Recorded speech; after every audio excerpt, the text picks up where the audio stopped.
Welcome back, everyone. Today's project is going to be made out of a bar of 1095 high carbon steel, a piece of solid brass bar for the bolster, and the handles are walnut.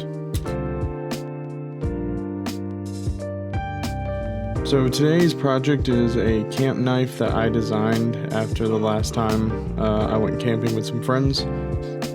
And yes, I am aware that my knife that I drew on the blank looks nothing like the knife I drew on the paper.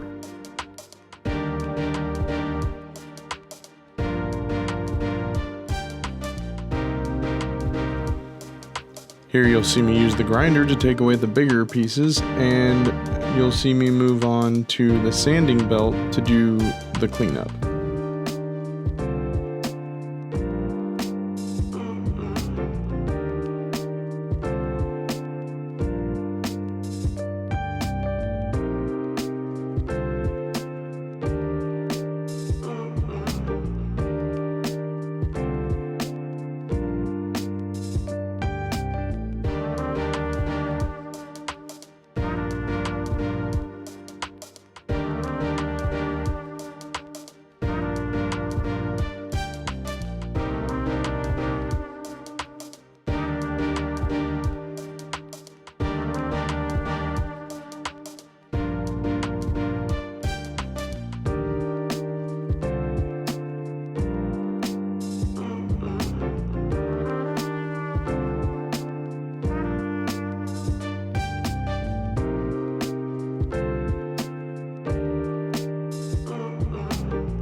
So now we're moving over to the forge, and we're going to go ahead and harden it. For hardening this steel, you typically want to get it to about 1600 degrees Fahrenheit and then quench it in oil.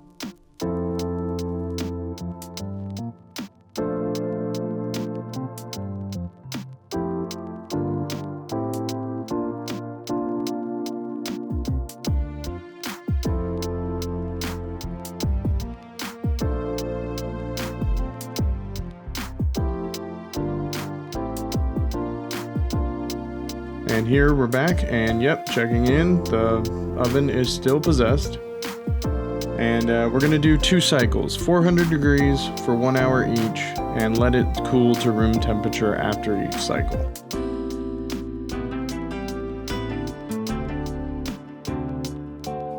Then take a couple minutes to go play with the doggo. This is my dog Belle, and she is adorable.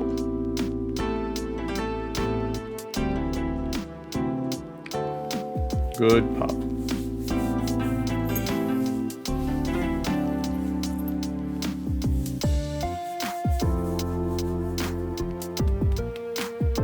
Now, once we're done with that and the blade has been tempered, we're going to move on to the sharpening phase.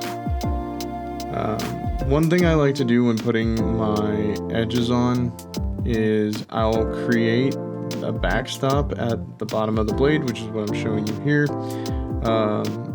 Which is basically just as far down the blade as you want to go with the sharpening so that you don't go too far on either side.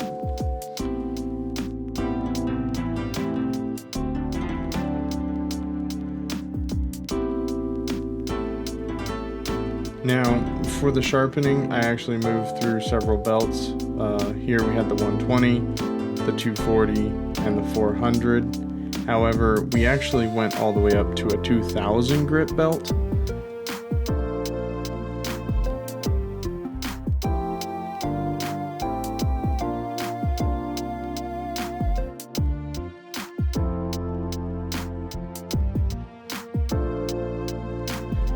So here we traced out the finished shape of the blade for the handle onto the scales.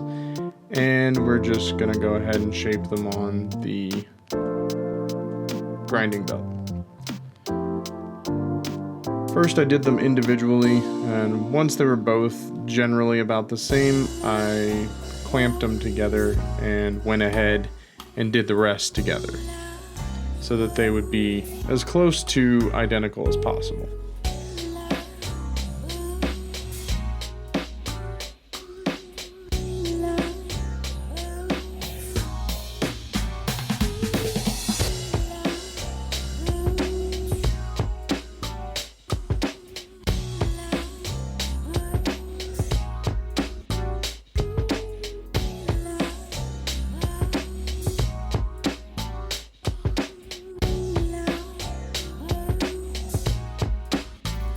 Here we have the glue up. I don't show it in this, however, I did score both sides of the blade and the wood, as well as drilling shallow indents with the drill press into the handle part of the blade. This is meant to help the epoxy stick and have something to grip onto.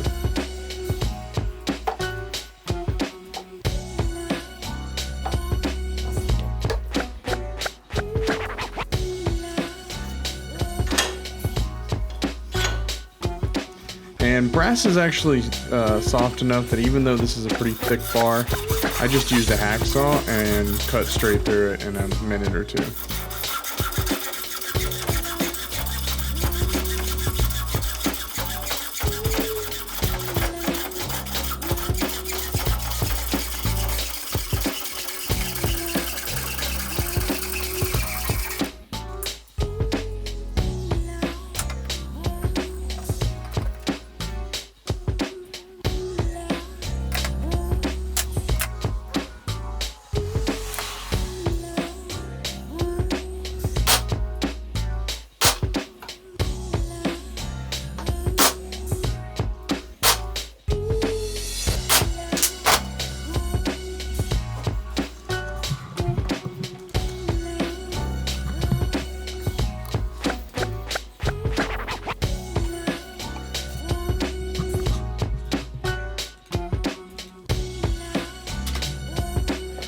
What I'm doing here is marking the locations for the holes that I'm going to drill into the bolster.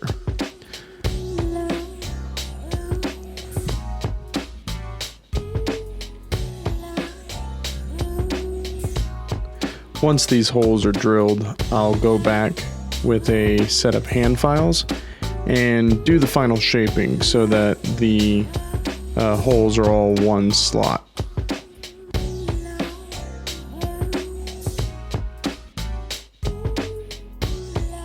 While you're filing, you should consistently start doing fit tests. You want the fit to be as precise as possible. So here you'll see me testing the fit. Here I've marked on the pommel where I need to make the handle's curve match that of the pommel.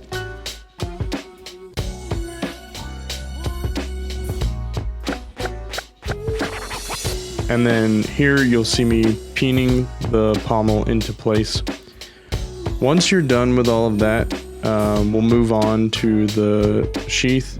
So for this, we're gonna go ahead using veg tan leather, and you're gonna wanna wet the whole piece down and then just kind of mold it around the knife.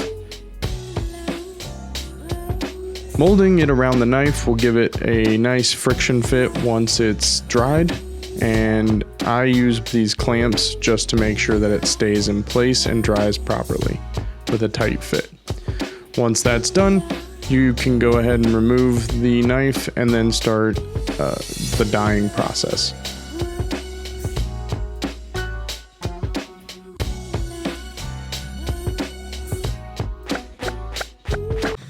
Here, I've chosen to go with a dark brown and brass fittings to match the handle of the knife.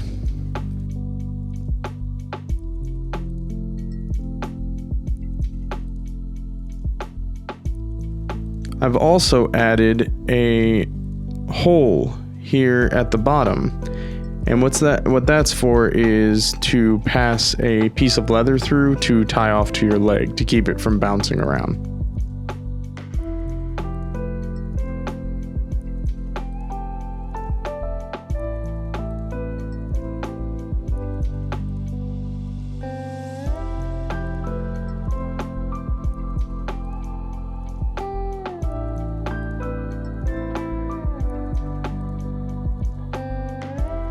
And there you go.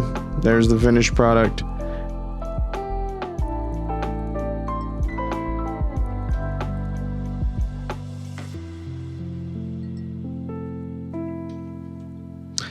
This is just some nice footage of the hills and mountains near where I live. Well guys, I really appreciate you watching until the end of the video. If you want to see more videos like this, go ahead and like and subscribe. If you have ideas for future projects, go ahead and drop that in the comments section. All the best, and I hope to see you back in the forge next time.